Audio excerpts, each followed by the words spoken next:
तो मातुलो यस्य जननी सर्वमंगल जनक शंकर देवो तं वंदे कुंजराननम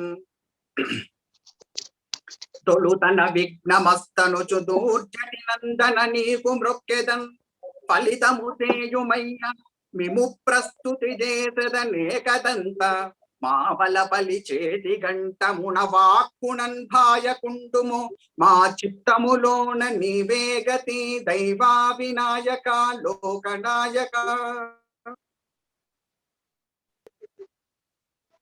విమలపటి కమలకుటి పుస్తక రుద్రాక్షసస్క హస్తకుటి కామాక్షి పక్ష్మలాక్షి కలిక విపంచి విభాసి వైరించి ఉభయ సంధ్యలందు ఉయ్యాలూగుచో జగమునేలుచుండు జగద్ధాత్రి మంత్ర నిహిత శక్తి మాతరోగాయత్రి పంచవర్ణవదన భద్ర సదన పంచవర్ణవదన భద్ర సదన సదాశివ సమారంభాం శంకరాచార్య మధ్యమాం అస్మదాచార్య పర్యంతాం వందే గురు పరంపరాం వ్యాసాయ విష్ణు రూపాయ వ్యాస రూపాయ విష్ణవే నమో వై బ్రహ్మనిదయే వాసిష్ఠాయ నమో నమః పారాశర్య వచస్సుధాం సుమనసా దుగ్ధాబ్ది మధ్యోద్ధృతాం సంసారాగ్ని విదీపన వ్యవగత ప్రాణాత్మ సంజీవనీ పూర్వాచార్య సురక్షితాం బహుమతిం వ్యాగాగ దూరస్థితాం ఆనీతాంతు నిజాక్షరై సుమనసా భౌమాత్మిబంత్యామ్యహం గురు బ్రహ్మా గురు విష్ణు గురుదేవో మహేశ్వర గురు సాక్షాత్ పరం బ్రహ్మ తస్మై శ్రీ గురవే నమః. ఇప్పుడు సిద్ధ కుంజికా స్తోత్రం గురించి మనం ఈరోజు చెప్పుకోబోతున్నాం. సభాకల్పతరుం వందే వేద శాఖోపజీవితం శాస్త్ర పుష్ప సమాయుక్తం విద్వత్ భ్రమర శోభితం. అటువంటి పరమేశ్వర స్వరూపమైనటువంటి సభా నమస్కారం చేసుకుంటూ మనం చండీ సప్తశతి పారాయణలో భాగంగా మనము పూర్వపు తరగతిలో మొన్న జరిగినటువంటి తరగతిలో మనం ఏం చూసామంటే చండీ సప్తశతి అంటే ఏంటి, అసలు ఏ పురాణంలో చెప్పబడింది, దాని యొక్క ప్రత్యేకత ఏంటి, అందులో ఉండేటటువంటి విశేషములు ఏంటి అనేటువంటి విషయాన్ని, తరువాత మన వాంగ్మయంలో దాని యొక్క స్థాయి ఏంటి, చండీ సప్తశతి యొక్క గొప్పతనం ఏంటి అనేటువంటి విషయాన్ని మనం చూడడం జరిగింది. తరువాత ఈ రోజు మనం చెప్పబోయేటటువంటి విషయం ఏంటంటే సిద్ధ కుంజికా స్తోత్రం అనేటువంటి ఒక స్తోత్రాన్ని మనం ఈరోజు చెప్పుకోబోతున్నాం. నిజానికి ఈ సిద్ధ కుంజికా స్తోత్రం ఒక్కదాన్ని చదివితే మనకు దుర్గా సప్తశతి చదివినటువంటి ఫలితాన్ని వస్తుంది అని చెప్పేసి మనకు శాస్త్రం. కాబట్టి మనం ఇది మొట్టమొదటి తరగతిలో చెప్పుకుంటున్నాం. నిజానికి ఇది మొట్టమొదటి చదవలసింది కాదు, చివర్లో చదువుతూ ఉంటారు.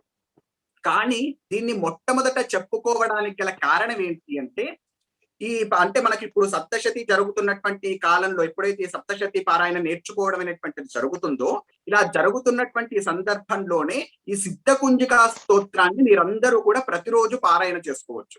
ఎందుకంటే దుర్గా సప్తశతిని నేర్చుకోలేకపోతున్నానండి, ఇన్ని రోజుల తర్వాత పారాయణ చేసుకోవాలంటే మీరు ఈ ప్రారంభం ఈ రోజు నుంచే చేయొచ్చు.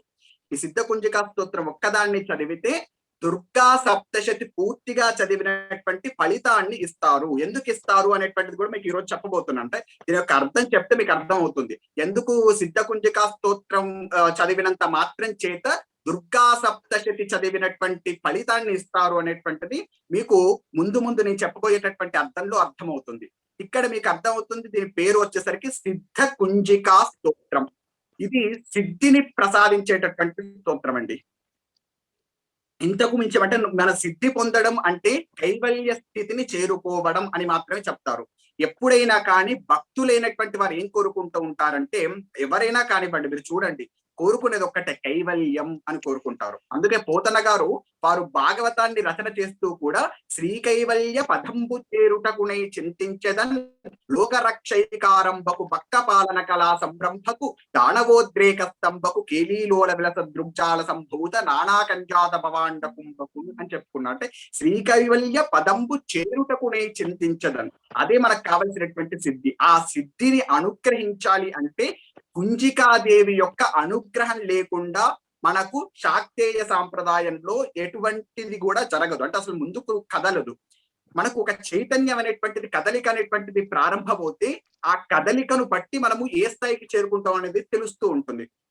అంటే ఏదైనా ఒక ప్రయత్నం చేస్తే కదా ఆ ప్రయత్నం చేయడానికి అనుకూలించేటటువంటి దేవత ఎవరైతే ఉన్నారో ఆవిడయే కుంజికా దేవత అంటాం. మీకు అర్థమయ్యేటట్టు చెప్పాలి అంటే, ఇప్పుడు మనం ఏ వ్రతం చేసినా, ఏ పూజ చేసినా మనం ఎప్పుడూ కూడా గణపతిని ఆరాధన చేయకుండా ఏ పూజ చెయ్యం.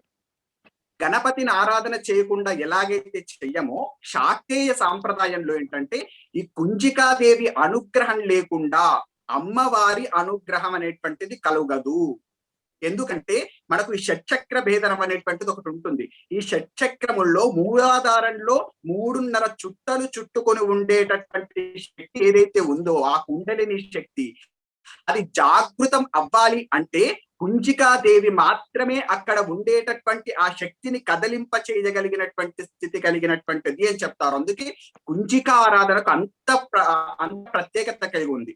అంటే గణపతిని ఏదైతే మొట్టమొదటించకుండా ఏ పనినైతే ప్రారంభమో ఆ విధంగానే శాక్తేయ సాంప్రదాయంలో ఎప్పుడు కూడా ఈ కుంజికాదేవిని విడిచిపెట్టి ఆరాధన అనేటువంటి జరగదు. అందుకే శాక్తేయ సాంప్రదాయంలో తెలిసినటువంటి వాళ్ళు ఏం చేస్తూ ఉంటారో తెలుసా అంటే, దసరా నవరాత్రులను చేస్తూ ఉంటాం కదా, శారదా నవరాత్రులు అనే పేరు.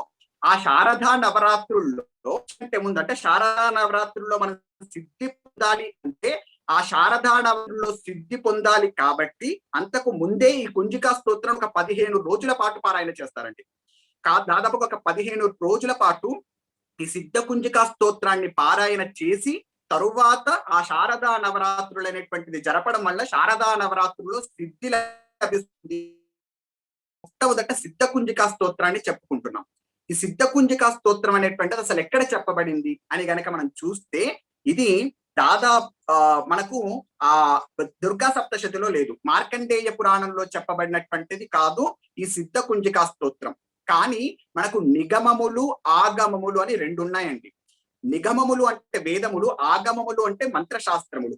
ఈ మంత్రశాస్త్రముల్లో మనకు అందరికీ తెలుసు చాలా ప్రధానమైనటువంటి మంత్రశాస్త్రంగా పరిగణిస్తుంది శంకరాచార్యుల వారు రాసినటువంటిది ప్రపంచ ఒక మంత్ర చాలా ప్రామాణికంగా స్వీకరిస్తూ ఉంటాం. ఎందుకంటే అందులో తంత్రశాస్త్రం అనేటువంటిది శంకరాచార్యుల వారి చేతనే ప్రతిపాదింపబడింది కాబట్టి దాన్ని చాలా ప్రామాణిక గ్రంథంగా స్వీకరించడం జరుగుతుంది.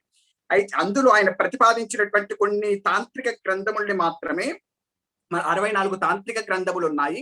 64 తంత్రశాస్త్ర గ్రంథముల్ని మాత్రమే మనం ప్రామాణికంగా తీసుకుంటున్నాం.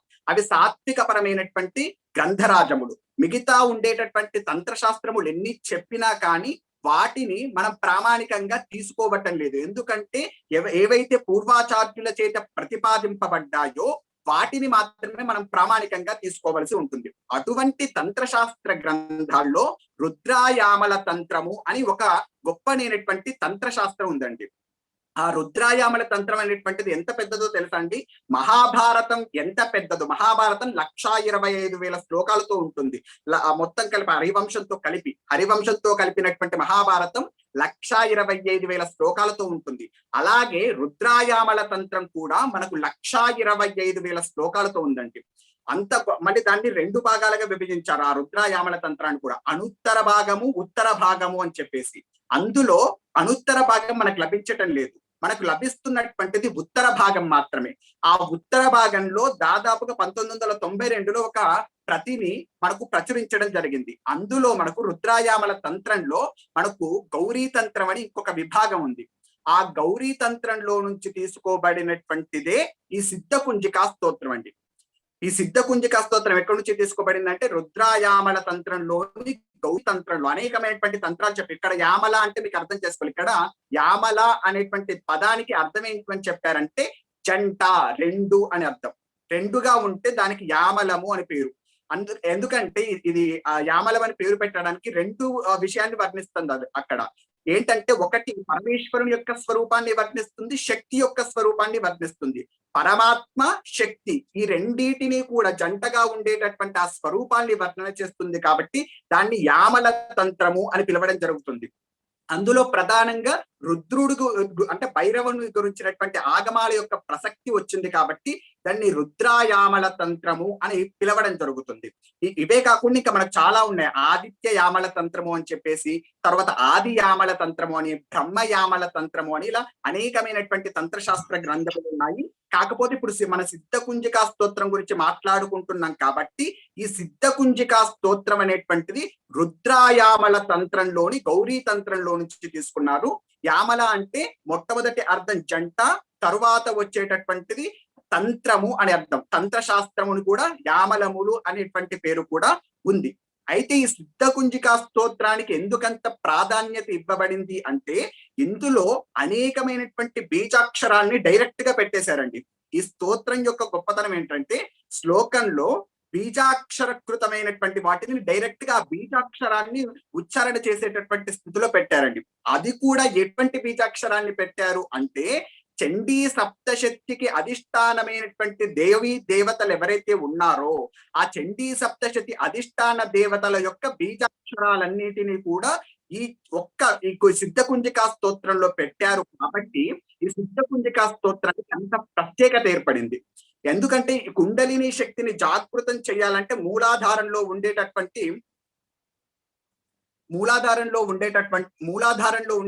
కుండలిని శక్తి అనేటువంటిది కదలాలి. ఆ మూలాధారంలో ఉండేటటువంటి కుండలిని శక్తి కదలాలి అంటే కుంజికాదేవి మూలాధారానికి అధిష్టాన దేవత అయి ఉంటుంది. అంటే శాక్తేయ సాంప్రదాయంలో మనకు ఇక్కడ వచ్చేసరికి మొత్తం మామూలుగా అద్వైత సాంప్రదాయంలో ఏమని చెప్తాము అంటే అక్కడ గణపతి అనేటువంటి వాడు మూలాధారానికి అధిష్టానం. తం మూలాధార స్థితోసి నిత్యం తం విష్ణుత్రయాత్మక మనకు గణపతి అదర్భ ఉపనిషత్తులో కనిపిస్తూ ఉంది. అంటే దాని అర్థం ఏంటంటే మూలాధారానికి గణపతి అధిష్టానం అయి ఉంటాడు. అదే శాక్తేయ సాంప్రదాయంలో ఆ దేవతని గనక మనము ఒక స్త్రీ స్వరూపంగా భావన చేస్తే కుంజికాదేవి అనేటువంటిది మూలాధారానికి అధిష్టానం అయి ఉంటుంది. ఆ కుంజికాదేవి గనక అనుగ్రహిస్తే కుండలిని అనేటువంటిది కదలడం ప్రారంభమవుతుంది. కదిలిన వెంటనే మనకు ఒక్కటే అండి, కుండలిని శక్తి అసలు కదలడమే కష్టం.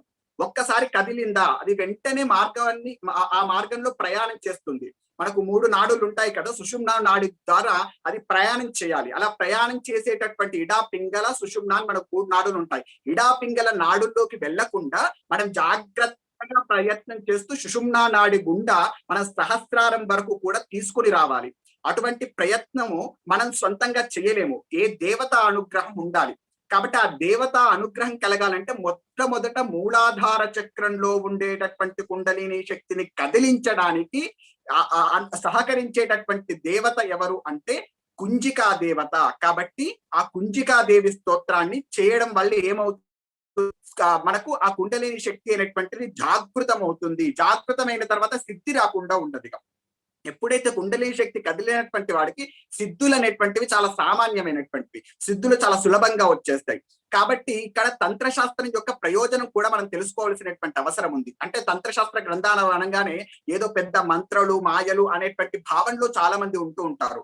కానీ అలా కాదు. మన శాస్త్రం ఏది చెప్పినా కానీ స్వార్థ ప్రయోజనాల కోసం చెప్పలేదు. ఎప్పుడు కూడా గుర్తుపెట్టుకోండి, మన ఋషులు మనకి ఏది ఇచ్చినా కానీ మన జీవితాన్ని సుగమం చేసుకోవడానికి ఇచ్చారు తప్ప మన జీవితాన్ని నాశనం చేయడానికో అవతల వాడి జీవితాన్ని నాశనం చేయడానికో మనకు తంత్రశాస్త్ర గ్రంథములు ఇవ్వలేదు. చాలా మంది దురభిప్రాయం కలిగి ఉంటారు తంత్రశాస్త్ర గ్రంథములు అనగానే. తంత్రశాస్త్ర గ్రంథములు మనకు ఋషులు అలా ఇచ్చినటువంటివి కావు. ఎందుకంటే తన పక్కవాడిని కూడా తన వలే తన పక్కవాడిని కూడా చూడమని చెబుతుంది మన శాస్త్రం. అటువంటి శాస్త్రము తంత్రశాస్త్ర గ్రంథాల నుంచి అవతరవాడిని నాశనం చేయమని చెప్పదు. ఆ తంత్రశాస్త్రం మీద ఉండేటటువంటి అటువంటి దురాభిప్రాయాన్ని పోగొట్టుకోవాలి. తంత్రశాస్త్ర గ్రంథం యొక్క ప్రయోజనం ఏమిటి అని గనక ఆలోచన చేస్తే తంత్రశాస్త్రం యొక్క ప్రయోజనం మొట్టమొదట జ్ఞానం అంకురించాలి. ఒక వ్యక్తికి జ్ఞానం అంకురించాలంటే తంత్ర మార్గంలో, అంటే ఇప్పుడు అందరికీ కూడా జ్ఞాన మార్గంలోనే అంకురించాలని లేదు. ఆ జ్ఞాన మార్గం కుదరనటువంటి వారికి ఈ తంత్రశాస్త్ర మార్గం ద్వారా కూడా జ్ఞానాన్ని పొందవచ్చు అని చెప్పేసి ఈ తంత్రశాస్త్ర గ్రంథాలు మనకు చెప్తున్నాయి. ఎలా పొందాలనేటువంటి దానికి అనేకమైనటువంటి మార్గాలు చూపిస్తాయి. మీరు ఎక్కడైనా చూడండి, భక్తిని ఇంకా చెప్పాలంటే మీకు సిద్ధకుంజికా స్తోత్రం గురించే చెప్పాలి అంటే సిద్ధకుంజికా స్తోత్రంలో ఏమని అడుగుతారో తెలుసా అండి? భక్తిలో అగ్రమైనటువంటి భాగం ఏదైతే ఉందో ఆ అగ్ర భాగానికి నన్ను తీసుకువెళ్ళు తల్లి అని అడుగుతారు. అంటే భక్తికి అగ్రభాగంలో ఏముంటుంది? జ్ఞానమే. భక్తి వలన జ్ఞానం లభిస్తుంది. ఆ జ్ఞానాత్ ఏవతు కైవల్యం. కాబట్టి ఆ జ్ఞానం అనేటువంటిది రావాలంటే తంత్రశాస్త్ర గ్రంథాన్ని ఫాలో అవుతూ ఉంటారు. తర్వాత యోగములు సిద్ధించాలి అన్నా కానీ వాళ్ళు తంత్రశాస్త్ర గ్రంథములు ఫాలో అవుతూ ఉంటారు. తరువాత వచ్చేసరికి కార్య సాఫల్యం. మనం అనుకుంటున్నటువంటి కార్యములు కొన్ని నెరవేరాలి. ఇప్పుడు లౌకిక ప్రపంచంలో ఉంటున్నప్పుడు కొన్ని కార్యములు నెరవేరాలి కాబట్టి ఆ కార్యములు సాఫల్యం పొందాలన్నా కానీ మనకు ఈ తంత్రశాస్త్ర గ్రంథములు అనేటువంటివి చాలా ప్రధానమైనటువంటివండి. అయితే ఈ సిద్ధ కుంజికా స్తోత్రము మొత్తం కూడా మీకు సిద్ధులు అన్నాం. మనం ఇక్కడ ఒకసారి చూడండి, సిద్ధ కుంజికా స్తోత్రంలో సిద్ధులు అన్నాం. ఈ సిద్ధులు ఎన్ని విధాలుగా ఉంటాయని చెప్పారంటే మొత్తం 3 విధాలుగా ఉంటాయండి. సామాన్య సిద్ధి అంటాం. సామాన్య సిద్ధి అంటే ఏంటంటే ఇప్పుడు లౌకికంగా ఉండేటటువంటి ప్రయోజనాలు నెరవేరడం అంతా కూడా సామాన్య సిద్ధి కిందకి వస్తుంది. తర్వాత మధ్యమ సిద్ధి అంటాం. అంటే మానవాతీతమైనటువంటి కొన్ని శక్తులు వస్తాయి. మానవాతీతమైనటువంటి కొన్ని శక్తులు అంటే అనిమ, గరిమ, లఘిమ, ప్రాప్తి, ప్రాకామ్యం, ఈశత్వం, వశిత్వం అని చెప్పేసి అష్ట సిద్ధులు అంటూ ఉంటాం కదా. ఇటువంటి మానవాతీతమైనటువంటి కొన్ని శక్తులు వస్తాయి. దాన్ని మధ్యమ సిద్ధి అంటారు. తర్వాత ఉత్తమమైనటువంటి సిద్ధి. ఉత్తమమైనటువంటి సిద్ధి అంటే ఏంటి అంటే జ్ఞానము, వైరాగ్యము ఇవి కలగడమే ఉత్తమమైనటువంటి సిద్ధిగా మనకు శాస్త్రం చెప్తుంది. కాబట్టి ఈ 3 రకాలుగా సిద్ధుల్ని అనుగ్రహించేటటువంటి దేవత ఎవరు అంటే ఈ సిద్ధ కుంజికా దేవి అని చెప్పేసి మనకు చెబుతుంది. అయితే ఈ సిద్ధ కుంజికా స్తోత్రాన్ని ఒక్కసారి ప్రారంభం కనుక మీరు గమనిస్తే ఎలా ప్రారంభమవుతుందంటే శివుడు, పార్వతి ఇద్దరు కూడా సంవాద రూపంలో ప్రారంభమవుతుంది. ఎప్పుడు కూడా చూడండి, జ్ఞానం గనక లోకానికి ప్రచారం జరగాలి అంటే శివుడు ప్రశ్న వేస్తాడు, అమ్మవారు జవాబు చెబుతుంది. అదే కనుక మంత్రశాస్త్రం గురించి గనక రహస్యాలు తెలియాలి అంటే అమ్మవారు ప్రశ్న వేస్తుంది, శివుడు జవాబు చెప్తూ ఉంటాడు. మీరు చాలా వరకు గమనించండి. దీన్నే ఆగమాల్లో అయితే అంటే నిగమాల్లో అయితేనేమో పార్వతీదేవి జవాబు చెబుతుంది, పరమేశ్వరుడు ప్రశ్న వేస్తాడు. మీరు ఆగమాల్లోకి వచ్చేసరికి ఆగమాల్లో పార్వతీదేవి ప్రశ్న వేస్తుంది, పరమశివుడు జవాబు చెప్తాడు. ఇది ఆగమానికి సంబంధించినటువంటిది కాబట్టి పార్వతీదేవి ప్రశ్న వేస్తుంది, పరమశివుడు జవాబు చెప్తాడు. ఇక్కడ పరమశివుడు చెప్తూ ఉన్నాడు ఆ పార్వతీదేవి వేసినటువంటి ప్రశ్నకు ఈ కుంజికాదేవి యొక్క గొప్పతనాన్ని చెప్పమని అడిగితే అప్పుడు శృణుదేవి ప్రవక్ష్యామి కుంజికా స్తోత్రముత్తమం ఏన మంత్ర ప్రభావేన చండీ జాపః శుభో భవేత్ న కవచం నార్గళా స్తోత్రం కీలకం న రహస్యకం న సూక్తం నాపి ధ్యానం చ న్యాసో నచ వార్చనం అని ప్రారంభమవుతుంది. శృణుదేవి ప్రవక్ష్యామి కుంజికా స్తోత్రముత్తమం అంటే చాలా ఉత్తమమైనటువంటి కుంజికా స్తోత్రాన్ని చెబుతున్నాడు వినుదేవి. ఏన మంత్ర ప్రభావేన ఈ మంత్ర ప్రభావంతో ఈ కుంజికా స్తోత్ర మంత్ర ప్రభావంతో చండీ జాపః శుభో భవేత్ చండీ జపం చేస్తే ఎటువంటి శుభములు కలుగుతాయో అటువంటి శుభములు ఒక్క ఈ సిద్ధ కుంజికా స్తోత్రం చేసినంత మాత్రం చేత కలుగుతాయి. అందుకే నేను చండీ జపానికంటే ముందు, చండీ పారాయణ చెప్పడానికంటే ముందు సిద్ధ కుంజికా స్తోత్రం చెప్పడానికి కారణం ఏంటంటే ఈ స్తోత్రాన్ని మీరు ప్రతిరోజు చదువుకొని చండీ జపం చేసినటువంటి ఫలితాన్ని పొందుతారనేటువంటి ఉద్దేశంతో దీన్ని చెప్పడం ప్రారంభం చేస్తున్నాను. దీనికి మరి ఇప్పుడు చండీ సప్తశతి పారాయణ చేస్తూ ఉన్నాం అనుకోండి, దానికి మొట్టమొదట కవచం చదవాలి, అర్గలం చదవాలి, తర్వాత జపం చేయాలి, నవాక్షరి మహామంత్ర జపం చేయాలి. ఆ జపం చేసిన తరువాత మనకు ఆ సప్తశతి పారాయణ 13 అధ్యాయాలు చదవాలి. చదివిన తర్వాత మళ్ళీ దేవి సూక్తం చదవాలి, తర్వాత రహస్యాలు చదవాలి. ఈ విధంగా మళ్ళీ నవాక్షరి జపం చేయాలి. ఈ విధంగా ఉంటుంది ఆర్డర్. మరి వీటికి కూడా ఈ సిద్ధ కుంజికా స్తోత్రం చదివేటప్పుడు కూడా అవన్నీ చదవాలా అంటే అవసరం లేదు. అక్కడే పరమేశ్వరుడు చెప్తున్నాడు, నా కవచం చదవలసినటువంటి అవసరం లేదు, నా అర్గళ స్తోత్రం చదవలసినటువంటి అవసరం లేదు, కీలకం న రహస్యకం న సూక్తం సూక్తములు రాత్రి సూక్తం కానీ దేవీ సూక్తం కానీ చదవలసినటువంటి అవసరం లేదు, ధ్యాన శ్లోకములు చదవలసినటువంటి అవసరం లేదు, న్యాసం కూడా చెయ్యవలసినటువంటి అవసరం లేదు. ఇవన్నీ లేకుండా నీవు సిద్ధ కుంజికా స్తోత్రాన్ని చదివినంత మాత్రం చేత చండీ జపం చేసినటువంటి ఫలితాన్ని మీరు పొందుతారు అని మనకి ఇక్కడ పరమేశ్వరుడు చెప్తూ ఉన్నాడు. అయితే అసలు సిద్ధ కుంజిక అనేటువంటి దానికి సామాన్య సంస్కృతంలో కుంజిక అనేటువంటి పదానికి గనక మీరు అర్థం గనక చూస్తే అసలు కుంజిక అంటే అర్థం ఏంటండి? మనకు చాలా మందికి తెలియదు. కుంజిక అంటే సామాన్యమైనటువంటి సంస్కృతంలో గనక అర్థం చూస్తే తాళం చెవి అని అర్థం. తాళం చెవి అంటే మనకు ఏదైనా ఒక ఇంటిలోకి వెళ్ళాలి అంటే ఆ ఇంటి యొక్క తాళం చెవి ఉండాలి మనకు. ఆ తాళం చెవి వింటే ఆ లాక్ని తీస్తే అప్పుడు కానీ మనం లోపలికి వెళ్ళలేము. అలాగే ఆ తాళం చెవి ఎవరు అంటే కుంజికాదేవి. కుంజికాదేవి అనుగ్రహం లేకుండా మోక్షం అనేటువంటి ఇంటిలోకి మీరు అడుగు పెట్టలేరు. అందుకే అన్నపూర్ణ స్తోత్రంలో కూడా అంటాం కదా, మోక్షద్వార కవాట పాటనికరి కాశీపురాధీశ్వరి అని చెప్పేసి. ఆ మోక్ష ద్వారానికి వెండేటటువంటి ఆ తాళమును వేసి ఆ తాళం చెవులు ఎవరి దగ్గర ఉంటాయంటే కుంజికాదేవి దగ్గర ఉంటాయి. ఆ కుంజికాదేవి యొక్క అనుగ్రహం కలిగితే కానీ మనము ఆ మోక్షం అనేటువంటి ఇంటిలోకి ప్రవేశించలేము. కాబట్టి సామాన్యమైనటువంటి అర్థం ఇలా అన్వయించాలి. సామాన్యమైనటువంటి కుంజిక అనేటువంటి దానికి తాళము చెవి అనేటువంటి అర్థం. ఇంకొక అర్థం ఉంది కుంజిక అనేటువంటి దానికి. ఇంకొక అర్థం ఏంటంటే పెరగడం. భక్తి అనేటువంటి దాంట్లో పెరగాలి అంటే ఆ కుంజికాదేవి యొక్క అనుగ్రహం ఉండాలి. భక్తి అంటే ఏంటి అంటే పరమ ప్రేమానురూప భక్తి అని శాస్త్రం నారద భక్తి సూత్రాల్లో చెప్తారు. పరమ ప్రేమానురూప అమ్మవారి పైన ప్రేమ పెరగడం ఏదైతే ఉందో దానికి భక్తి అని పేరు. ఆ భక్తి పెరగాలి అంటే ఆ కుంజికాదేవి యొక్క అనుగ్రహం మనకు కావాలి. సిద్ధిలో గనక మనం సిద్ధ కుంజికా స్తోత్రం అన్నగా ఆ సిద్ధిలో కూడా మనము ఆ అత్యున్నతమైనటువంటి సిద్ధిని సంపాదించాలి అంటే మనకు ఖచ్చితంగా కుంజికాదేవి యొక్క అనుగ్రహం కావాలి అని ఈ సిద్ధ కుంజికా స్తోత్రం గురించి చెప్తూ ఉంటారు. తరువాత వచ్చేసరికి ఈ కుంజికా స్తోత్రాన్ని చెప్పాను కదా, చండీ సప్తశతి చదివినటువంటి ఫలితాన్ని మనము పొందగలుగుతాము.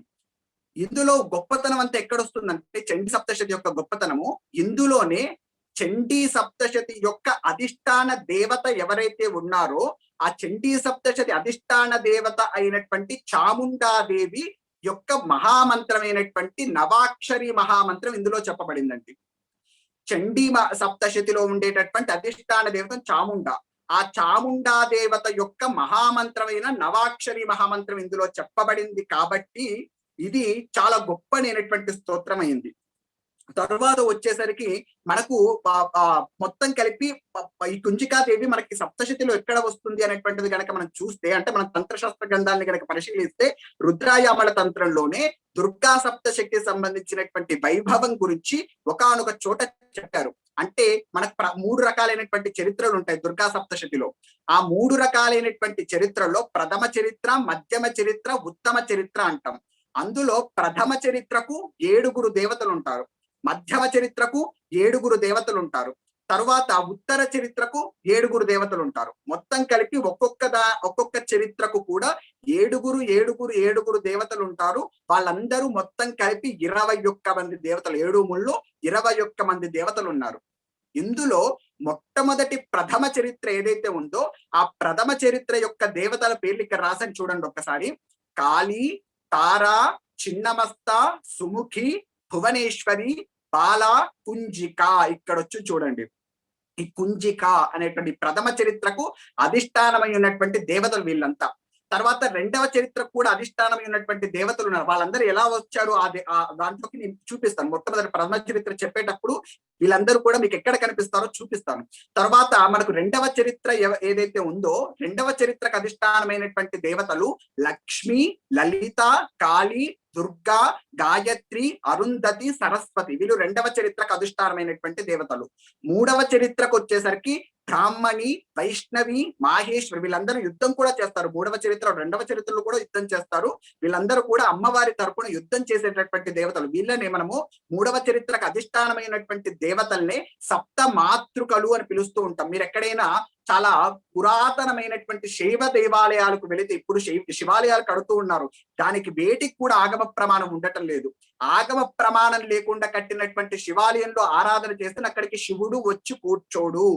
అది గుర్తుంచుకోవాలి. ఆగమ ప్రమాణం లేకుండా, ఆగమ ప్రమాణం ప్రకారం సప్త మాతృకల్ని పెట్టాలి, భైరవుణ్ణి పెట్టాలి, చండీశ్వరుణ్ణి పెట్టాలి, నందిని పెట్టాలి. వీటన్నిటి ఆగమ ప్రమాణం లేకుండా ఏదో దేవాలయం కట్టేస్తున్నారు, ఒక లింగం పెట్టేస్తున్నారు, లింగం పెట్టేస్తే అక్కడ శివాలయం అనేస్తున్నాం. కానీ అలా చెప్పలేదు. శాస్త్రం ఆగమ పద్ధతి ప్రకారం కట్టాలి.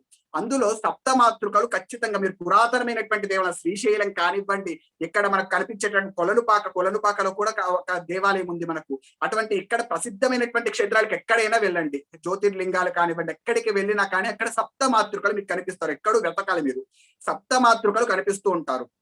కాబట్టి ఆ సప్త మాతృకలు వీళ్ళే బ్రాహ్మణి, వైష్ణవి, మాహేశ్వరి, ఇంద్రాణి, వారాహి, నారసింహి, కౌమారి అని మనకు సప్త మాతృకలు. వీరు మూడవ చరిత్ర ఏదైతే ఉందో ఆ మూడవ చరిత్రకు అధిష్టానమైనటువంటి దేవతలు. ఇందులో ప్రథమ చరిత్రకు అధిష్టానమైనటువంటి దేవతలైనటువంటి ఏడుగురు దేవతలు ఎవరైతే ఉన్నారో ఈ ఏడుగురు దేవతల్లో మొట్టమొదటి దేవత ఎవరు అంటే కుంజికాదేవి. కుంజికాదేవి యొక్క అనుగ్రహం. మొట్టమొదటి దేవతని ఎందుకు అంటున్నాను అంటే మీకు చెప్తాను ఇక్కడ. ఆ ఏడుగురు దేవతల్ని కూడా మనకు అన్వయం చేసింది శాస్త్రం. తంత్రశాస్త్ర గ్రంథం మనకు అన్వయం చేసింది. మనకు ఉండేటటువంటి షట్చక్రములు, ఆ షట్చక్రముల పైన ఉండేటటువంటి సహస్రారము, ఈ ఏడిటికి కూడా అన్వయం చేసింది. కాళీ అనేటువంటిది ఏదైతే ఉందో కాళీ దేవత, ఆ కాళీ దేవతయే సహస్రారంలో ఉంటుంది. తారా దేవత ఆజ్ఞా చక్రంలో ఉంటుంది. చిన్నమస్త ఎవరైతే ఉందో విశుద్ధి చక్రంలో ఉంటుంది. సుముఖి అనాహత చక్రంలో ఉంటుంది. తర్వాత భువనేశ్వరి మణిపూరక చక్రంలో ఉంటుంది. బాలాదేవి స్వాదిష్టాన చక్రంలో ఉంటుంది. కుంజికాదేవి ఎవరైతే ఉన్నారో ఆవిడ మూలాధార చక్రంలో ఉంటుంది. కాబట్టి కుండలిని శక్తికి చాలా పరమ ప్రధానమైనటువంటి దేవతగా ఈ కుంజికాదేవిని చెప్పడం జరిగింది. ఇక్కడ మనం ఈ కుంజికా స్తోత్రాన్ని చదివేటప్పుడు ఎలా చదవాలి అనేటువంటిది అడిగారు అనుకోండి ప్రశ్నలు.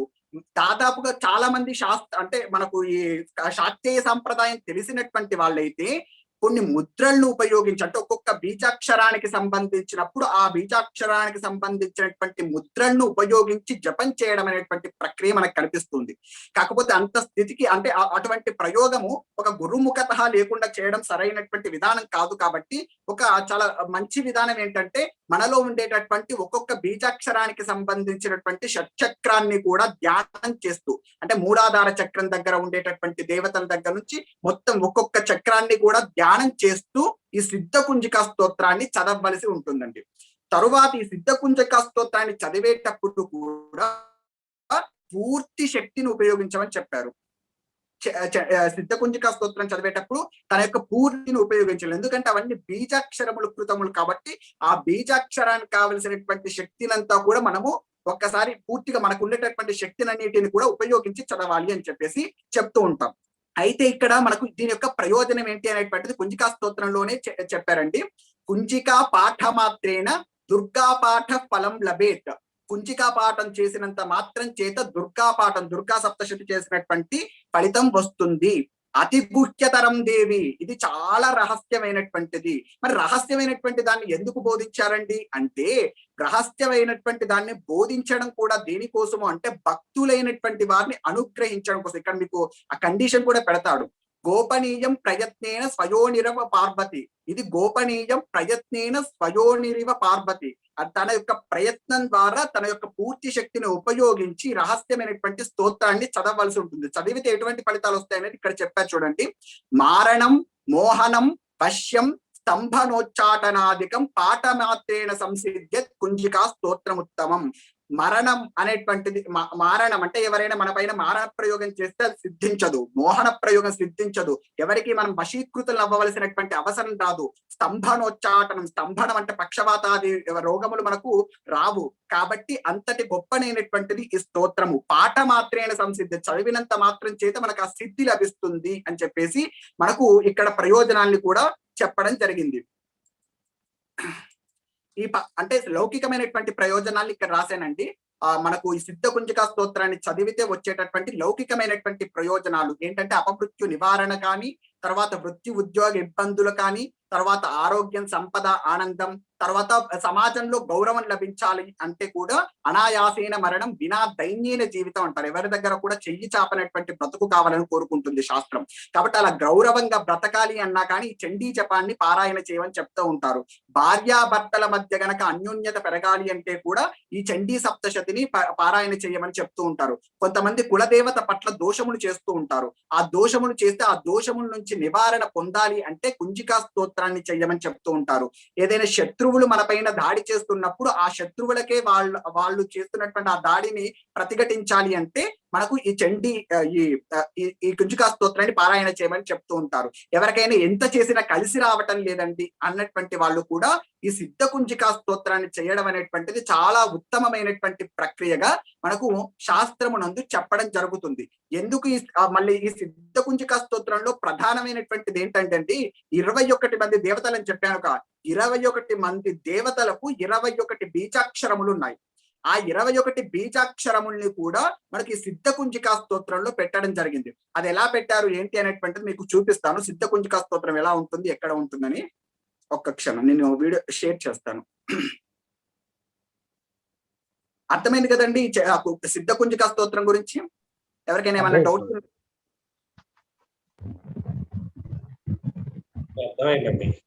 అర్థమైందండి అందరికి. ఓకే, చాలా సంతోషం.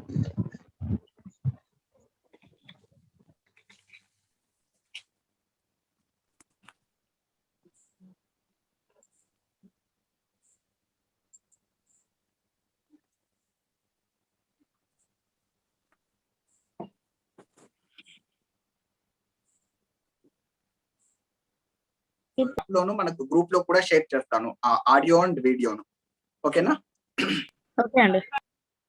ఓకే అండి. ఇది సిద్ధ కుంజికా స్తోత్రం అంట. శ్రీ గణేశాయ నమః, శ్రీ గురుభ్యో నమః. ఇక్కడ ఒక విషయం చెప్పాలి.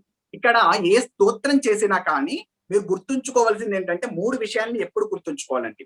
మొట్టమొదటిది ఋషి ఉంటాడు, దానికి ఛందస్సు ఉంటుంది, దానికి అధిష్టానమైనటువంటి దేవత ఉంటుంది. ఋషి, తరువాత ఛందస్సు, దేవత, ఈ 3 కూడా మీరు ఏ స్తోత్రం చేసినా కనిపిస్తూ ఉంటుంది. మరి ఈ వీళ్ళందరినీ కూడా మనం ఏం చేయాలంటే న్యాసం చేయాలి, మనలోకి ఆవాహన చేసుకోవాలి. అలా చేసుకునేటువంటి ప్రక్రియ ఒకటి ఉంది. ఏంటంటే ఏది చెప్పినా కానీ ఒక స్తోత్రం అంటే ఇది దీనికి మాత్రమే కాదు, ఏ స్తోత్రం చేసినా కానీ ఎలా చేస్తామంటే మొట్టమొదటి ఇక్కడ ఉంది కదా సదాశివ ఋషి అని ఉంది. మీరు చూస్తే సదాశివ ఋషి.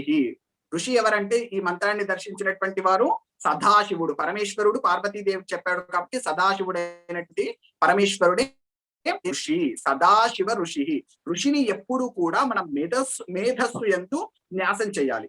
మేధస్సు యందు న్యాసం. ఎందుకంటే ఋషి అంటేనే క్రాంత దర్శన, కవయ క్రాంత దర్శన అని. ఆయన మనం చూడలేని అలౌకికమైనటువంటి విషయాల్ని ఆయన చూడగలడు ఋషి అనేటువంటి వాడు. అంటే అది ఎప్పుడు కానీ ఆలోచన అనేటువంటిది మేధస్సు నుంచి జరుగుతుంది. ఆ ఆలోచన వాళ్ళు తపించి ఆలోచన ద్వారా తపించి ఈ శరీరం అనేటువంటి స్థితిని దాటి పరమేశ్వరునితో ఆ ఆలోచనతో లీనమైపోతారు. కాబట్టి ఆ ఋషి ఎటువంటి దృక్కోణంలో ఆలోచన చేశాడో అటువంటి దృక్కోణంలోనే నేను ఆలోచన చేయుదునుగాక అని ఋషిని ఎప్పుడు కూడా మేధస్సు యందు న్యాసం చేయాలి, మొట్టమొదటిది. తర్వాత చందహ అన్నారు. చందహ మీకు ఇక్కడ కనిపిస్తుంది కదా, చందహ. ఛందస్సు. ఈ ఛందస్సు ఏదైతే ఉందో ఛందస్సును ఎప్పుడూ కూడా వాక్కు యందు న్యాసం చేయాలి. వాక్కు అంటేనే ఛందస్సు కాబట్టి వాక్కు యందు ఛందస్సును న్యాసం చేయాలి. తర్వాత మేధస్సు యందు ఋషిని న్యాసం చేయాలి. తరువాత వచ్చేసరికి దేవత అన్నాం. త్రిగుణాత్మిక దేవత మీకు ఇక్కడ కనిపిస్తుంది కదా, త్రిగుణాత్మిక దేవత అన్నాం.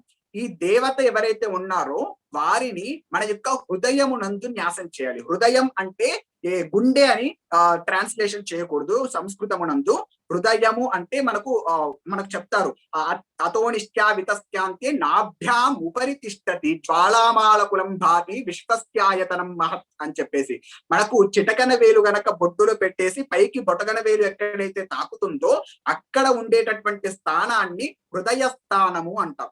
ఆ హృదయ స్థానమే పరమేశ్వరుడు కొలువై ఉండేటటువంటి స్థానము. కాబట్టి ఆ హృదయ స్థానము నందు దేవత ఎవరైతే ఉన్నారో ఆ దేవతను అందులో న్యాసం చేయాలి. కాబట్టి నేను చూపిస్తాను చూడండి ఒక్కసారి.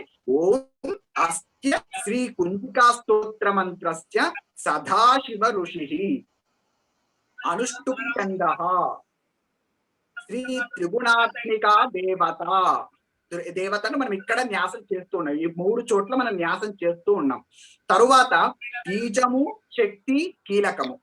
బీజమును ఎప్పుడు కూడా ఈ హృదయ స్థానానికి కుడివైపుగా బీజమును, ఎడమ వైపుగా శక్తిని, మళ్ళీ ఆ హృదయ స్థానానికి కొద్దిగా కింది వైపుగా కీలకమును న్యాసం చేస్తాం. మళ్ళీ చేసి చూడండి ఒకసారి.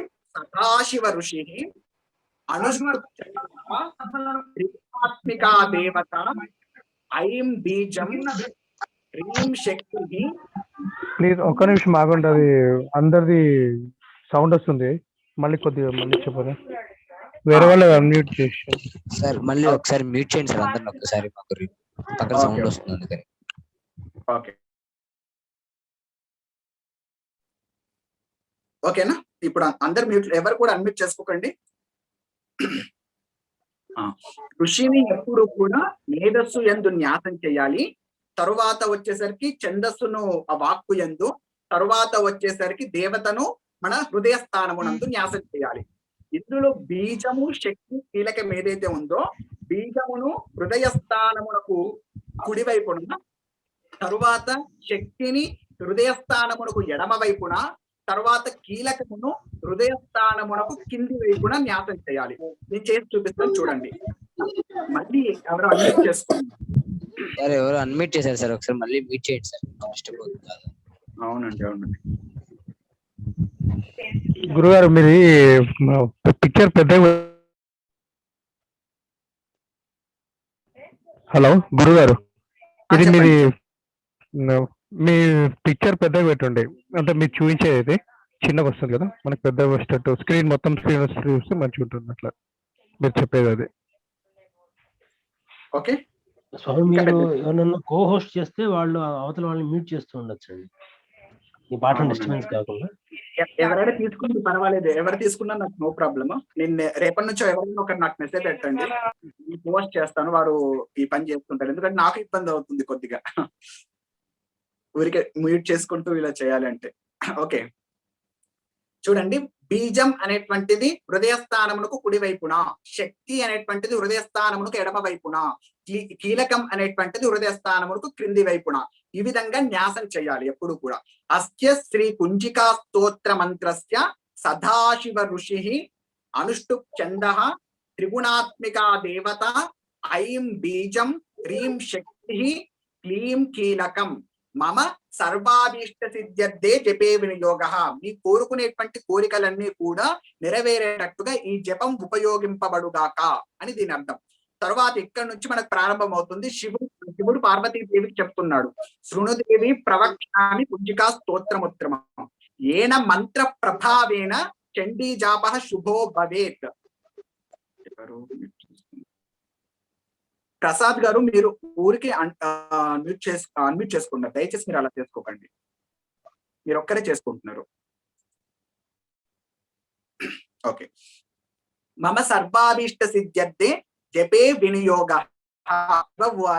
శృణుదేవి ప్రవక్ష్యామి ఇంకా స్తోత్రముత్తమం ఏన మంత్ర ప్రభేణ చండీ జాప శుభో భవేత్. ఇక్కడ చూడండి, ఇది చెప్పాను ఆల్రెడీ, అందుకని నేను కొంచెం ఫాస్ట్ గా చెప్తున్నా. ఇక్కడ నకవచం నార్గళా స్తోత్రం కీలకం నరహ. ఓకే, నకవచం నార్గళా స్తోత్రం కీలకం నరహస్యకం నసూక్తం నాపి ధ్యానం చ నన్యాసో నచ వాచన.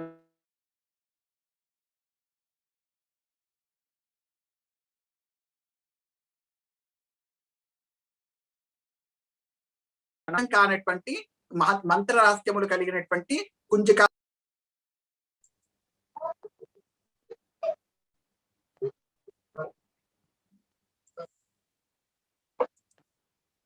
ఓకే కనిపిస్తుంది కదండి? కనిపిస్తుందండి. ఓకే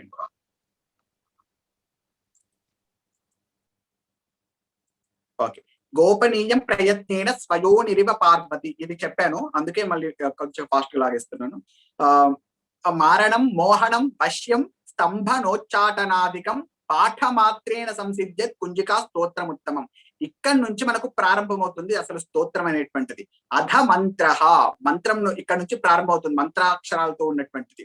ఓం ఐం హ్రీం క్లీం చాముండాయై విచ్చే.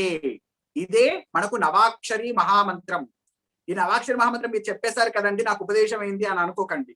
ఇది ఉపదేశం కాదు, ఇది స్తోత్రంలో వచ్చినటువంటిది మాత్రమే. ఇది ఉపదేశం కాదు, ఉపదేశానికి వేరే ప్రక్రియ ఉంటుంది.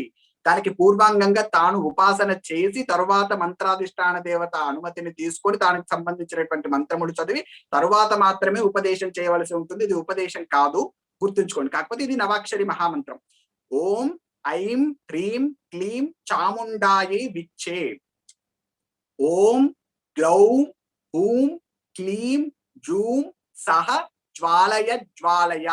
జ్వల జ్వల ప్రజ్వల ప్రజ్వల. ఆపదలుచుకుంటే జ్వాలయ జ్వాలయ దగ్గర ఆపాలి అంతే. జ్వల జ్వల ప్రజ్వల ప్రజ్వల.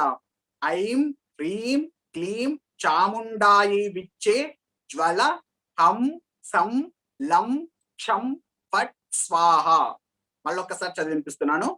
ఓం గ్లౌం హూం క్లీం జూం సహ జ్వాలయ జ్వాలయ. జ్వల జ్వల ప్రజ్వల ప్రజ్వల. ఐం హ్రీం క్లీం చాముండాయై విచ్చే జ్వల హం సం లం క్షం ఫట్ స్వాహ ఇది మంత్ర. ఇక్కడ నుంచి అమ్మవారి యొక్క స్వరూపం గురించి వర్ణన చేస్తారు చూడండి. నమస్తే రుద్ర రూపిణ్యై నమస్తే మధుమర్దిని నమ కైటభహారిణ్యై నమస్తే మహిషార్దిని.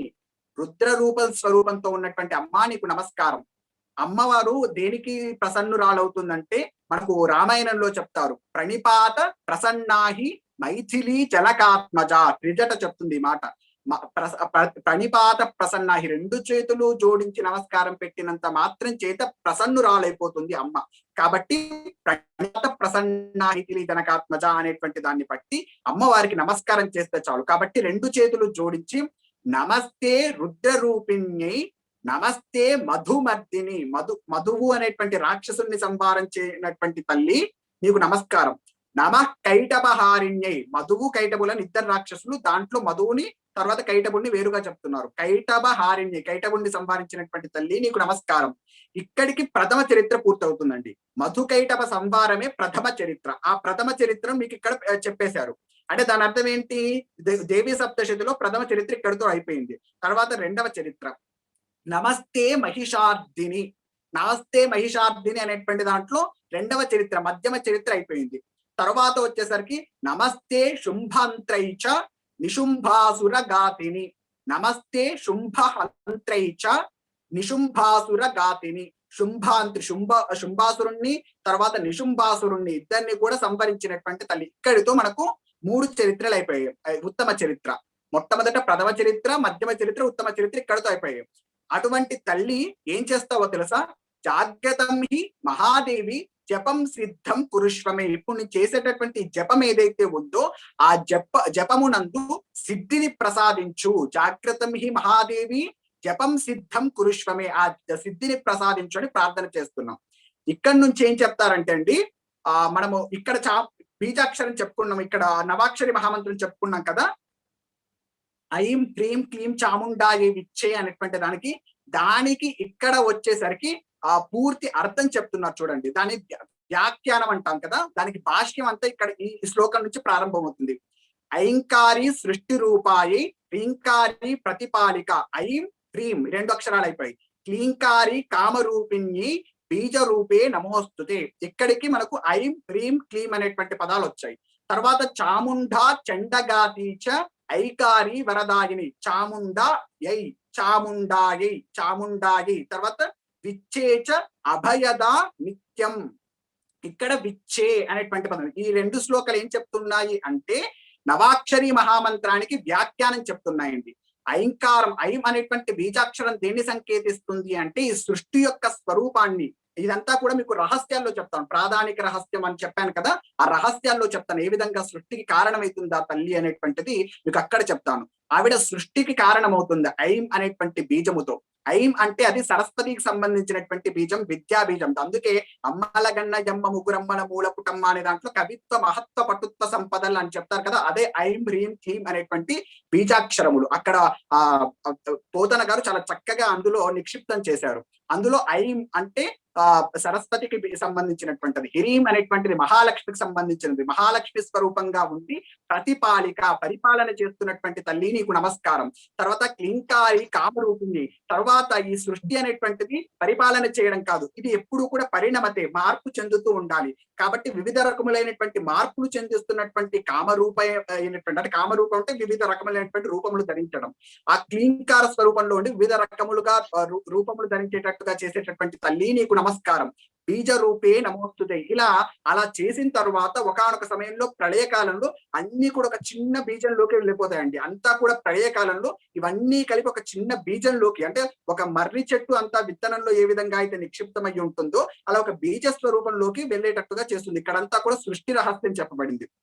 సృష్టి చేసి, పరిపాలన చేసి, తర్వాత మార్పు చెందేటట్టుగా చేసి, ప్రళయకాలంలో బీజ రూపంలో ఉంచేటటువంటి తల్లి నీకు నమస్కారం అని ఇక్కడ అర్థం. తర్వాత చాముండా చండగాతీచ, చండాసురుణ్ణి చంపింది కాబట్టి ఆవిడకి చండీ అని పేరు వచ్చింది. చండుణ్ణి ముండుణ్ణి కూడా సంపాదించింది కాబట్టి చాముండా అని పిలవడం జరిగింది. ఆ చాముండా వృత్తాంతం కూడా మనకు ఈ 13వ అధ్యాయంలో ఒక చోట వస్తుంది, చెప్తాను. ఐకారి వరదాగిని, అయినటువంటి బీజాక్షరంతో ఉన్నటువంటి తల్లి, నువ్వు వరములు ప్రసాదించేటటువంటి తల్లివి. ఏది కోరుకున్నా అది ఇచ్చేటటువంటి తల్లి, వరదాస్తంతో ఉంటుంది.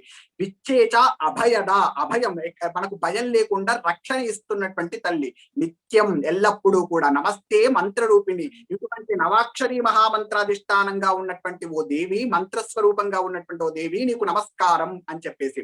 ఇక్కడ వచ్చేసరికి ఇక్కడ 7 బీజాక్షరాలు వస్తాయండి. ఇక్కడ 7 బీజాక్షరాలు నేను వీటి పూర్తిగా వివరణ చేయడం కాదు, ఇప్పటికే 9 అవ్వవస్తుంది.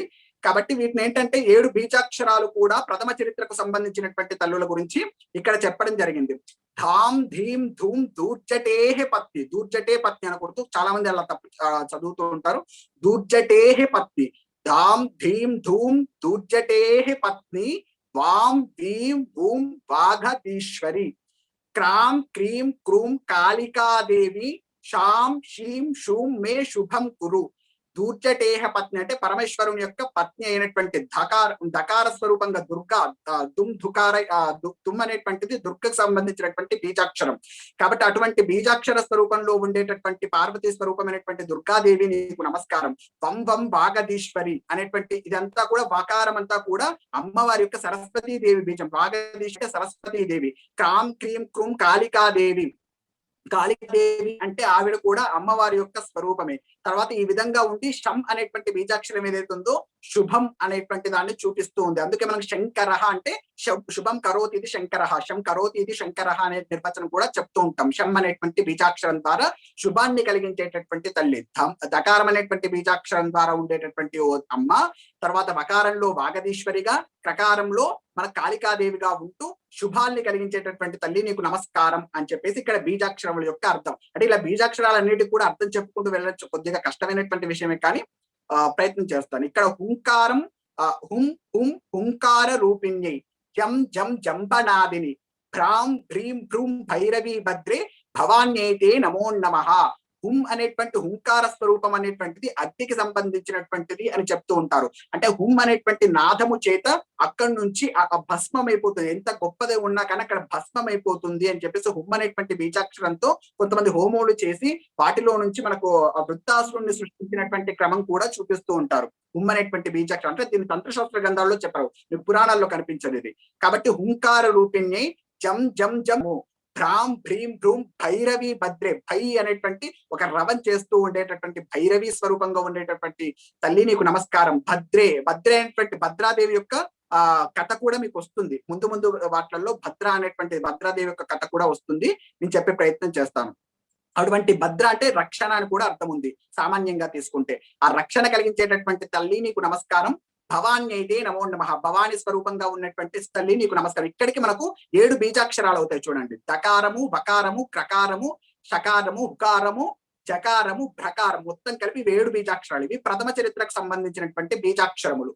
తర్వాత వచ్చేసరికి ఇక్కడ మీకు కనిపిస్తున్నాయి కదా, ఇక్కడ మొత్తం కలిపి 14 బీజాక్షరాలు ఉంటాయి.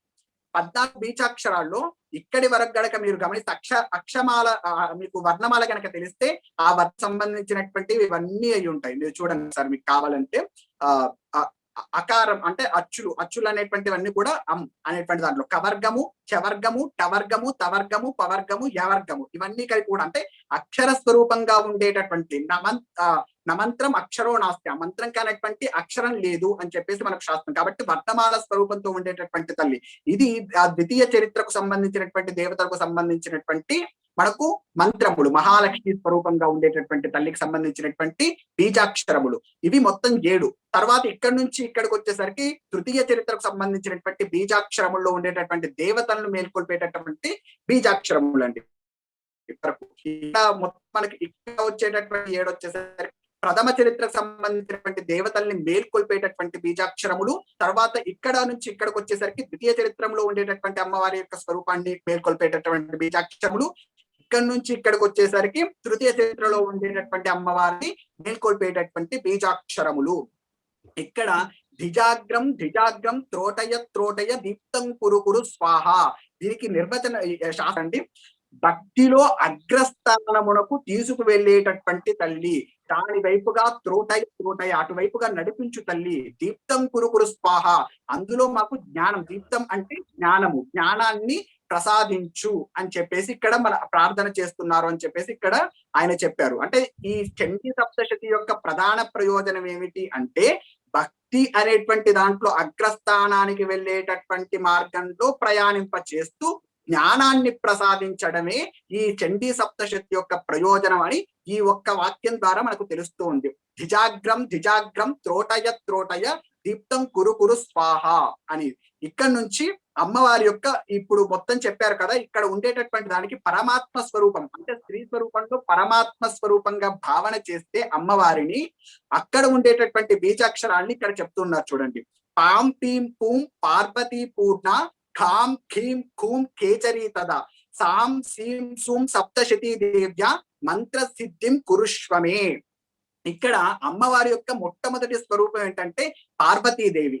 తర్వాత వచ్చేసరికి ఖేచరి అంటే ఆకాశము, ఆకాశ స్వరూపం అంటే నిర్గుణమైనటువంటి స్వరూపం. ఇక్కడ మొట్టమొదట సగుణ స్వరూపము, తర్వాత నిర్గుణ స్వరూపంగా వచ్చింది.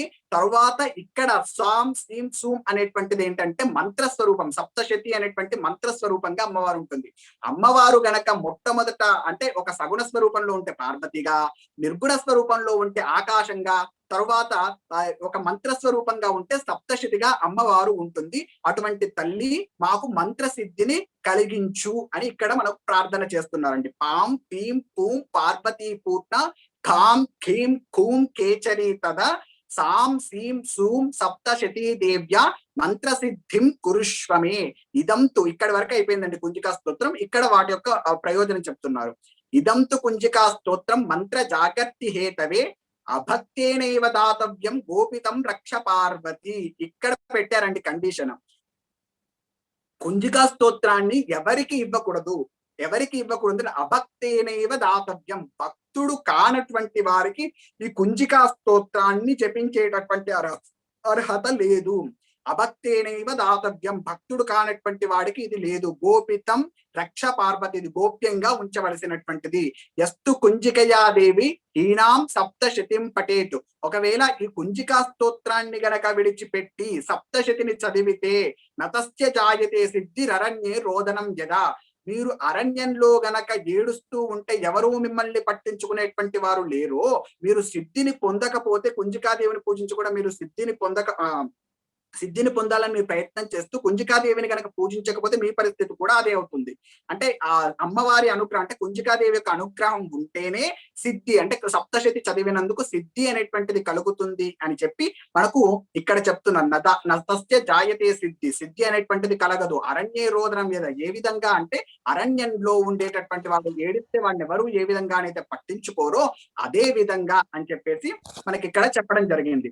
ఇది రుద్రాయామలే గౌరీతంత్రే శివపార్వతి సంవాదే కుంజికా స్తోత్రం సంపూర్ణం అని ఇక్కడితో కుంజికా స్తోత్రం అనేటువంటిది సంపూర్ణమైంది. దీన్ని ఒకసారి నేను చదివి వినిపిస్తాను, చూడండి ఒక్కసారి జాగ్రత్తగా. శ్రీ గణేశాయ నమః, శ్రీ గురుభ్యో నమః. ఓం అస్య శ్రీ కుంజికా స్తోత్ర మంత్రస్య సదాశివ ఋషి అనుష్ఠు ఛందః శ్రీ త్రిగుణాత్మికా దేవత. ఓం ఐం బీజం, ఓం హ్రీం శక్తి, ఓం క్లీం కీలకం మమ సర్వాభీష్ట సిద్ధ్యర్థే జపే వినియోగః. శివ ఉవాచ శృణుదేవి ప్రవక్ష్యామి కుంజికా స్తోత్రముత్తమం ఏన మంత్ర ప్రభావేన చండీ జాపః శుభో భవేత్. న కవచం నార్గలా స్తోత్రం కీలకం న రహస్యకం న సూక్తం నాపి ధ్యానం చ న్యాసో నచ వార్చనం కుంజికా పాఠమాత్రేణ దుర్గా పాఠ ఫలం లభేత్ అతిగుహ్యతరం దేవి దేవానామపి దుర్లభం గోపనీయం ప్రయత్నేన స్వయోనిరివ పార్వతి మారణం మోహనం వశ్యం స్తంభనోచ్చాటనాధికం పాఠమాత్రేణ సంసిద్ధేత్ కుంజికా స్తోత్రముత్తమం అధ మంత్ర. ఇక్కడ మనకు నవాక్షరి మహామంత్రం. ఓం ఐం హ్రీం క్లీం చాముండాయి విచ్చే. ఓం గ్లౌం హూం క్లీం జూం సహ జ్వాలయ జ్వాలయ జ్వల జ్వల ప్రజ్వల ప్రజ్వల. ఐం హ్రీం క్లీం చాముండాయి విచ్చే జ్వల హం సం లం క్షం ఫట్ స్వాహ ఇతి మంత్రః. నమస్తే రుద్రరూపిణ్యై నమస్తే మధుమర్దిని నమః కైటభహారిణ్యై నమస్తే మహిషార్దిని నమస్తే శుంభహంత్రై చ నిశుంభాసురగాతిని జాగ్రతం హి మహాదేవి జపం సిద్ధం కురుష్వమే. ఐంకారి సృష్టి రూపాయి హ్రీంకారి ప్రతిపాలిక క్లీంకారి కామరూపిణ్యై బీజరూపే నమోస్తుతే చాముండా చండఘాతి చ ఐకారి వరదాయిని విచ్చేచాభయదా నిత్యం నమస్తే మంత్రరూపిణి. ఇక్కడతో మనకు నవాక్షరి మహామంత్రం వ్యాఖ్యానం పూర్తయింది. ధాం ధీం ధూం ధూర్జటేహ పత్ని వాం వీం వూం వాగతీశ్వరీం క్రాం క్రీం క్రూం కాళికాదేవి శాం శీం షూం మే శుభం కురు. హుం హుం హుంకార రూపిణ్యై జం జం జంభనాదిని భ్రాం భ్రీం భ్రూం భైరవీ భద్రే భవాన్యైతే నమో నమః. అం కం చం టం తం పం యం. ఇక్కడే మాత్రమే ఆపాలండి, చూసుకోండి ఒక్కసారి.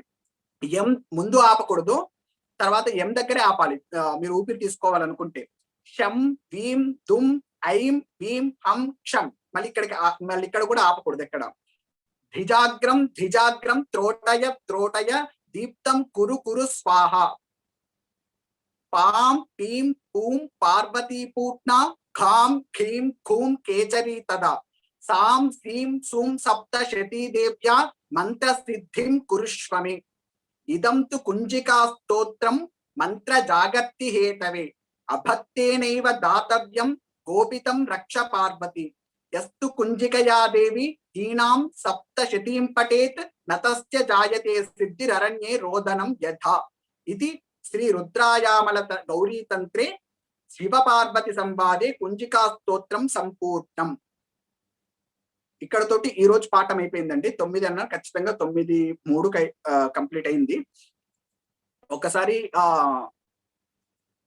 వెబ్సైట్ అన్నాను కదా, వెబ్సైట్ లో మీరు కనుక ఇదే క్లాస్ ని మళ్ళీ వినాలనుకునేటువంటి వాళ్ళు, ఎందుకంటే ఒకసారి చెప్తే అది అంత సులభంగా తెలియదు కాబట్టి ఇదే పాఠాన్ని మళ్ళీ వినాలనుకునేటువంటి వాళ్ళు ఇంటర్నెట్ లో కూడా వినడానికి అనమాట. ఎవరికి పడితే వాళ్ళకి కాదండి, ఎవరైతే క్లాసెస్ కి అటెండ్ అవుతున్నారో వాళ్లకు మాత్రమే యాక్సెస్ ఇవ్వబడుతుంది. ఎవరైతే క్లాసెస్ కి అటెండ్ అయ్యి నాకు నేమ్స్ ఇస్తారో వాళ్ళకు మాత్రమే యాక్సెస్ ఇవ్వబడుతుంది, అందరికి యాక్సెస్ ఇవ్వబడదు. మీరు దానికోసం ఒకసారి రిజిస్టర్ అవ్వాల్సి ఉంటుంది. నేను ఒకసారి చూపిస్తాను అది రిజిస్టర్ ఎలా అవ్వాలి అనేటువంటిది. మనకు 2 మార్గాలు ఉంటాయండి రిజిస్టర్ అవ్వడానికి. ఒకటి వచ్చేసరికి యాప్ రూపంలో మీరు రిజిస్టర్ అవ్వచ్చు. నేను ఒకసారి చూపిస్తాను, చూపెట్టి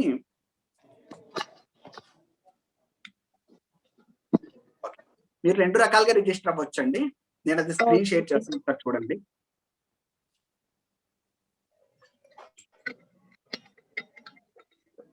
స్క్రీన్ కనిపిస్తుంది కదండి? ఓకే అండి. ఇదేంటంటే అండి avekbharat.com అని ఒకటి ఉంటుందండి మనకి. ఇక్కడ మొట్టమొదటి దాంట్లో రిజిస్ట్రేషన్ దాంట్లో avekbharat.com అనేసి మనకు కనిపిస్తుంది కదా. ఈ avekbharat.com అనేటువంటి దాంట్లో రిజిస్ట్రేషన్ అవ్వచ్చు. రిజిస్టర్ అవ్వాలి అనుకున్నటువంటి వాళ్ళు ఇక్కడ ఏంటంటే మీకు స్టూడెంట్ రిజిస్టర్ అని కనిపిస్తుంది కదండి. ఈ స్టూడెంట్ రిజిస్టర్ అనేటువంటిది ఏదైతే ఉందో ఆ స్టూడెంట్ రిజిస్టర్ మీద క్లిక్ చేస్తే మీకు ఈ విధంగా వస్తుంది. ఇక్కడ వచ్చిన తర్వాత మీకు సంబంధించినటువంటి పేరుని అలా రిజిస్టర్ చేయాల్సి ఉంటుంది. కృష్ణ అని చెప్పేసి ఏదో. తర్వాత వచ్చేసరికి అందరూ ఇండియా. సో ఇక్కడ సిటీ వచ్చేసరికి ఏంటంటే అండి, ఏదైతే జిల్లా ఉంటుందో, ఇప్పుడు ప్రతి ఒక్క గ్రామం దీంట్లో రాదండి, జిల్లా ఏదైతే ఉంటుందో ఆ జిల్లాను టైప్ చేయండి. ఇప్పుడు ఫర్ ఎగ్జాంపుల్ హైదరాబాద్ అనుకున్నాం అనుకోండి, హైదరాబాద్ ఇలా కింద వస్తుందిగా, కింద వచ్చిన దాన్ని మాత్రం సెలెక్ట్ చేయాలి. మీ ఇష్టం ఉన్నట్టుగా రాస్తే తీసుకోదు. ఇక్కడ కింద ఉన్నటువంటి ఆప్షన్ లోనే ఏదో ఒకటి సెలెక్ట్ చేసుకోవాల్సి ఉంటుంది. తర్వాత ఎప్పుడైతే మీరు కాంటాక్ట్ నెంబర్ రాశారో, సంథింగ్ మీరు కాంటాక్ట్ నెంబర్ రాశారనుకోండి, మీరు కాంటాక్ట్ నెంబర్ రాయగానే మీకు ఏమవుతుందంటే, రాసి మీరు వేరే దాంట్లోకి వెళ్ళారనుకోండి, వెంటనే ఓటీపీ వస్తుంది.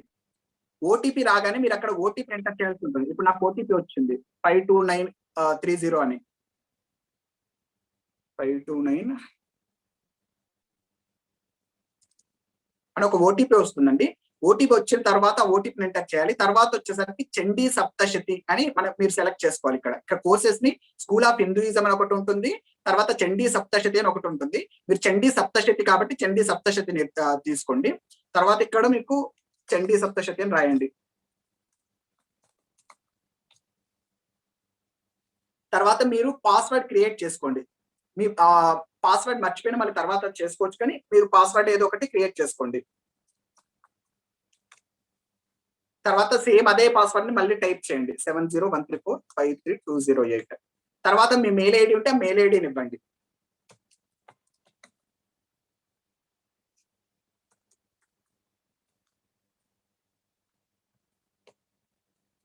అదండి, మీరు ఇది చేయాల్సి ఉంటుందండి. ఇలా చేసేసి తర్వాత సబ్మిట్ కొట్టాల్సి ఉంటుంది. మనం ఓటీపీ ఎంటర్ చేయలేదు కాబట్టి ఓటీపీ ఎంటర్ చేయలేదని చూపిస్తుంది. మనం ఓటీపీ ఎంటర్ చేస్తే ఇక్కడ ఓటీపీ చూపిస్తుంది అన్నట్టు 63074. ఓకే, యూఆర్ ఆల్రెడీ, ఎందుకంటే నాది ఆల్రెడీ రిజిస్టర్ అయింది కాబట్టి నాది రిజిస్టర్డ్ అని చూపిస్తుందండి. మామూలుగా మీరు ఎవరైనా ఉంటే ఇది రిజిస్టర్ అయ్యేటటువంటి విధానం అండి. అందరూ కూడా ఈ విధంగా రిజిస్టర్ అయితే, ఎవరైతే ఇప్పుడు అవేక్ భారత్ అని ఇది ఒక ప్రొసీజర్ అండి. తర్వాత ఒకవేళ మీరు ప్లే స్టోర్ లో కనుక చూడాలి అనుకుంటే, ప్లే స్టోర్ లో వచ్చేసరికి భవిత అని టైప్ చేయాల్సి ఉంటుంది. BHAVITA భవిత అని టైప్ చేయాల్సి ఉంటుంది. భవిత అని టైప్ చేసిన తర్వాత మీకు ఇది కనిపిస్తుంది, అవేక్ భారత్ ఫౌండేషన్ లోగోతో ఇది కనిపిస్తుంది. ఇది ఒకసారి చూడండి. ఇది కనిపించిన తర్వాత దీన్ని ఇన్స్టాల్ చేసుకోండి. ఇది ల్యాప్టాప్ కాబట్టి ఇందులో ఇన్స్టాల్ అవ్వదు ప్లే స్టోర్ లో.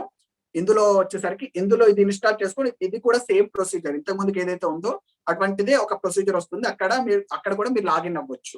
అక్కడ కూడా మీ డీటెయిల్స్ కనుక ఇస్తే తర్వాత వాళ్ళందరికీ నేను యాక్సెస్ ఇస్తాను. ఎవరైతే చండీ సప్తశతికి రిజిస్టర్ చేసుకున్నారో వాళ్ళందరికీ నేను తర్వాత యాక్సెస్ ఇవ్వడం జరుగుతుంది. మళ్ళీ ఈ క్లాస్ ని మళ్ళీ వినవచ్చు. ఇప్పుడు నేను ఒకసారి మంగళం చెప్తాను. మంగళం చెప్పిన తర్వాత మీ ప్రశ్నలు తర్వాత మనం డిస్కషన్ చేసుకుంటాం. ఉమాకాంతాయ కాంతాయ కామితార్థ ప్రదాయిని శ్రీగిరీషాయ దేవాయ మలినాదాయ మంగళం సర్వమంగళ మాంగళ్యే శివే సర్వార్థ సాధకే శరణ్యే త్ర్యంబకే దేవి నారాయణి నమోస్తుతే.